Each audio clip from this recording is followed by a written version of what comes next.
Hello everyone, welcome to my very first class of my spoken English learning journey. In this first lesson, I'm going to explore how to improve your spoken English step by step using powerful and practical sentence structure that you can easily use in your daily conversation. Today's structure is super useful when you want to talk about that is planned, fixed, decided, or meant to happen. You will often hear native speakers use it in formal situations when giving instruction or even when making rules and orders. And remember, don't worry about making mistakes. Mistakes means you are trying. Trying means you are learning. So let's support each other, speak up, and improve together step by step, word by word. So grab your notebook and let's get started. So চলুন তাহলে শুরু করি আজকের class. আজকের ক্লাসটা অবশ্যই মনোযোগ দিয়ে শেষ পর্যন্ত দেখুন, কারণ আজকের ক্লাসে আমি এমন কিছু স্ট্রাকচার দেখাবো যে স্ট্রাকচারগুলো আপনি শিখলে আপনি আপনার স্পোকেন জার্নি আজকে ক্লাস থেকে শুরু করতে পারবেন। আর হ্যাঁ, যদি আপনি আমার এই স্পোকেন ইংলিশ লার্নিং জার্নির সাথে থাকেন, অবশ্যই within a 3 month you will be able to speak English fluently ইনশাআল্লাহ। তো চলুন তাহলে দেখি আজকে ক্লাসের প্রথম স্ট্রাকচার।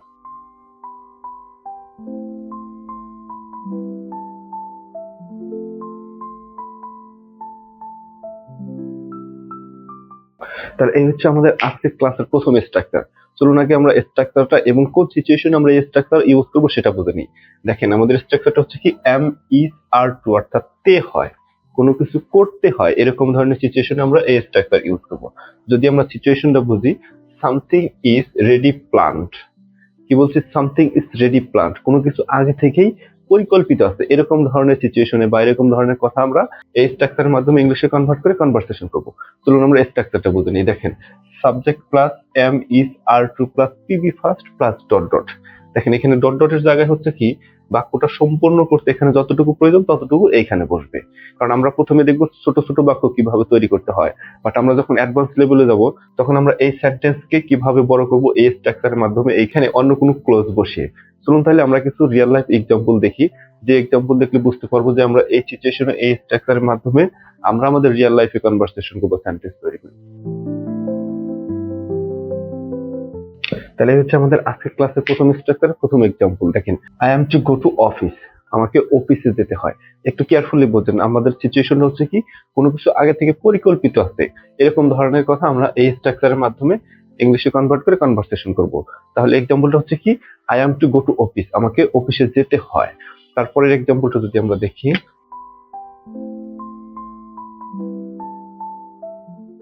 দেখেন তারপরের এক্সাম্পলটা হচ্ছে কি, যে he is to submit the report. কি বলছি? He is to submit the report, তাকে রিপোর্ট জমা দিতে হয়। চলুন আমরা আরো একটি এক্সাম্পল দেখি।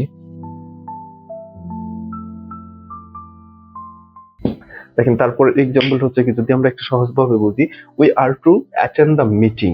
কি বলছি? We are to attend the meeting, আমাদের মিটিং এ অংশ নিতে হয়।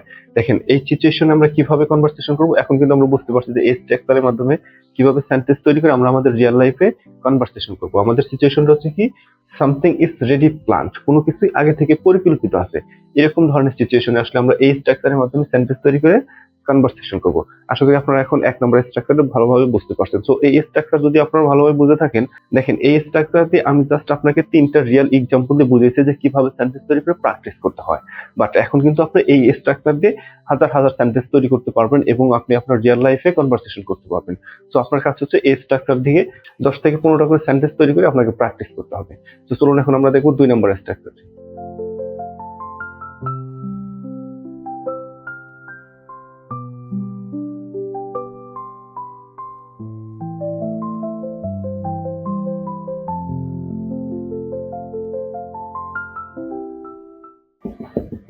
তাহলে এই হচ্ছে দেখেন আমাদের আজকের ক্লাসের 2 নম্বর স্ট্রাকচার। চলুন আমরা আগে স্ট্রাকচার, সিচুয়েশন এবং স্ট্রাকচারটা বুঝে নিই। দেখেন, হ্যাভ হ্যাজ টু, অর্থাৎ তেই হয়। দেখেন প্রথমে ছিল কি, কোনো কিছু করতে হয়, আর 2 নম্বরটা হচ্ছে কোনো কিছু করতেই হয়। দেখেন সিচুয়েশনটা যদি আমরা বুঝি, something is required or necessary. কি বলছি? Something is required or necessary, কোনো কিছু করার প্রয়োজন, এরকম ধরনের সিচুয়েশনে আমরা এই স্ট্রাকচার ইউজ করে কনভারসেশন করবো। যদি আমরা স্ট্রাকচারটা বুঝি, দেখেন subject plus have has to plus PB first plus dot dot. এখানে দেখেন একটা জিনিস বোঝার বিষয় হচ্ছে কি, পিবি ফার্স্ট অর্থ কি? পিবি ফার্স্ট অর্থ হচ্ছে প্রিন্সিপাল ভার্বের প্রেজেন্ট ফর্ম, অর্থাৎ আমরা যেটাকে ভি1 বলে থাকি। তারপর হচ্ছে ডট ডট, এখানে হবে কি, বাক্য সম্পূর্ণ করতে যতটুকু প্রয়োজন এই পাশে বলবে। চলুন তাহলে আমরা কিছু রিয়েল লাইফ এক্সাম্পল দেখি।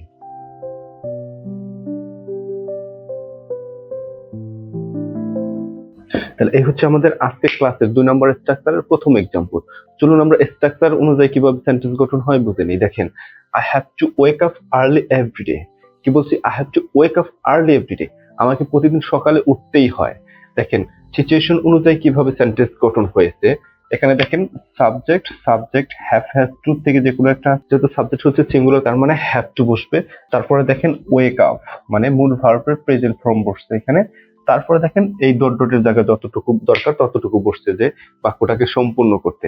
আশা করি আপনারা এখন বুঝতে পারছেন যে এই স্ট্রাকচার অনুযায়ী কিভাবে সেন্টেন্স গঠন হয়। যদি আমরা সেন্টেন্সটা আরেকটু ভালোভাবে বুঝি, I have to wake up early every day, আমাকে প্রতিদিন সকালে উঠতেই হয়। চলুন আমরা আরো একটা এক্সাম্পল দেখি।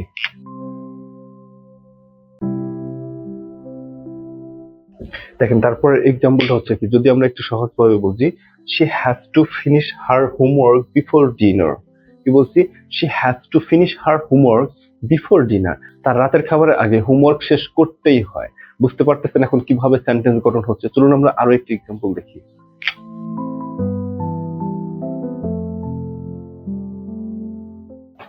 দেখেন, তারপরে এক্সাম্পল হচ্ছে কি, যদি আমরা একটু ভালোভাবে বুঝি, they have to wear uniform in school, তাদের স্কুলে ইউনিফর্ম পড়তেই হয়। আই থিঙ্ক আপনারা এখন বুঝতে পারছেন যে এই সিচুয়েশনে something is required or necessary. এই সিচুয়েশনে আপনারা এই স্ট্রাকচারের মাধ্যমে কিভাবে সেন্টেন্স তৈরি করে আপনারা আপনাদের রিয়েল লাইফে কনভারসেশন করবেন। যদি আপনার এই স্ট্রাকচারটা আরো ভালোভাবে রপ্ত করতে চান, তাহলে আপনাকে অবশ্যই এই স্ট্রাকচারের মাধ্যমে আরো অনেক সেন্টেন্স তৈরি করে কনভারসেশন করতে হবে। চলুন দেখি এখন আমরা 3 নম্বর স্ট্রাকচার।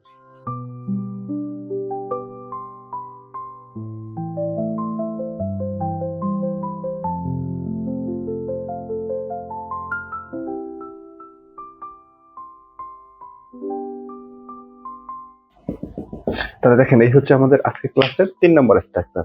চলুন আমরা স্ট্রাকচারের সিচুয়েশন এবং স্ট্রাকচারটা ভালোভাবে বুঝে নিই। প্রথমে দেখেন, হ্যাড টু অর্থাৎ তেই হয়েছিল। যদি আমরা সিচুয়েশনটা বুঝি, something was necessary in the past. কি বলছি? কোনো কিছু অতীতে করা প্রয়োজন ছিল, এরকম ধরনের সিচুয়েশন আমরা আজকে ক্লাসে 3 নম্বর স্ট্রাকচারটা দিয়ে সেন্টেন্স তৈরি করে আমরা আমাদের রিয়েল লাইফে কনভারসেশন করব। চলুন আমরা যদি স্ট্রাকচারটা বুঝে নিই, subject plus had to plus PB first. PB first অর্থ হচ্ছে কি, মূল ভার্বের প্রেজেন্ট ফর্ম, তারপর হচ্ছে কি ডট ডট। এখানে বাক্য সম্পূর্ণ করতে যতটুকু প্রয়োজন ততটুকু বসবো। চলুন তাহলে আমরা কিছু রিয়েল লাইফ এক্সাম্পল দেখি, যে এক্সাম্পল দেখলে বুঝতে পারবো যে এই স্ট্রাকচারের মাধ্যমে কিভাবে সেন্টেন্স তৈরি আমরা আমাদের অতীত সিচুয়েশনের কথা বলবো। তাহলে চলুন প্রথম এক্সাম্পলটা দেখি। দেখেন, তাহলে এটি হচ্ছে আমাদের আজকের ক্লাসের 3 নম্বর স্ট্রাকচার প্রথম এক্সাম্পল। চলুন আমরা এক্সাম্পলটা ভালোভাবে বুঝি। I had to call the doctor last night. কি বলছি? I had to call the doctor last night, আমাকে গত রাতে ডাক্তারকে ফোন করতেই হয়েছিল। দেখেন, কোনো কিছু করতে হয়েছিল, তাহলে আমাদের সিচুয়েশনটা হচ্ছে কি, something was necessary in the past, মানে অতীতে কোনো কিছু করা প্রয়োজন ছিল। এরকম ধরনের সিচুয়েশনে আমরা কিভাবে কনভারসেশন করবো সেন্টেন্স তৈরি করে। প্রথম এক্সাম্পলটা আপনারা আশা করি ভালোভাবে বুঝতে পারছেন। চলুন এখন আমরা আরো কিছু রিয়েল লাইফ এক্সাম্পল দেখি।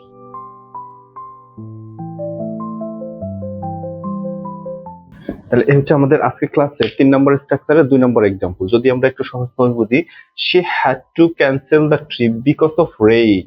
কি বলছি? She had to cancel the trip because of rain, বৃষ্টির কারণে তাকে ভ্রমণ বাতিল করতেই হয়েছিল। দেখেন, কোনো কিছু করতেই হয়েছিল, কিভাবে সেন্টেন্স গঠন হচ্ছে আপনারা কিন্তু এখন ভালোভাবে বুঝতে পারতেছেন। চলুন আমরা আরো একটু রিয়েল লাইফ এক্সাম্পল দেখি।